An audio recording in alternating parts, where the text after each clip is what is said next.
പ്രഭാഷകൻ യഹൂദജ്ഞാനത്തെയും മാനുഷിക ധാർമ്മിക ചിന്തകളെയും ഒരുമിച്ച് കൂട്ടുന്ന ചിന്താസമാഹാരമാണ് ഈ പുസ്തകം. നിയമം, ജ്ഞാനം, ഉടമ്പടി, നീതിയിലുള്ള ജീവൻ, ഇതിനെയൊക്കെ സമാഹരിക്കുന്നു പ്രഭാഷകൻ.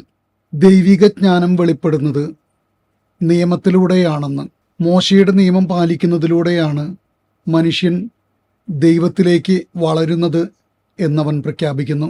ഒപ്പം മനുഷ്യനെ ദൈവം സൃഷ്ടിച്ചത് അവന് സ്വാതന്ത്ര്യം നൽകിക്കൊണ്ടാണെന്നും നന്മയും തിന്മയും തിരഞ്ഞെടുക്കാനുള്ള കഴിവ് അവനുണ്ടെന്നും വിശ്വസ്തതാപൂർവം ജീവിക്കാൻ അവൻ തീരുമാനിക്കണമെന്നും അവനെ ഉദ്ബോധിപ്പിക്കുന്നു.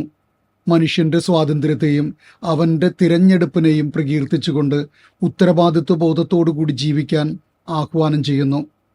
നീതിയോടെ ജീവിക്കണമെങ്കിൽ, വിശ്വസ്തയോടെ ജീവിക്കണമെങ്കിൽ സത്യസന്ധതയുണ്ടാകണം, നീതിബോധമുണ്ടാകണം, പാവങ്ങളോട് അനുകമ്പയുള്ളവരാകണം, സ്വന്തം സംസാരത്തെ നിയന്ത്രിക്കണം.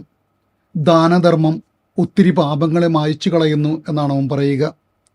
ഒപ്പം പ്രാർത്ഥനയിൽ ഉറച്ച് അയൽക്കാരൻ്റെ തെറ്റുകൾ ക്ഷമിച്ചാൽ നിന്റെ പ്രാർത്ഥനയും ദൈവം ക്ഷമിക്കും, കേൾക്കും എന്ന് പ്രഭാഷകൻ പ്രബോധിപ്പിക്കുന്നു.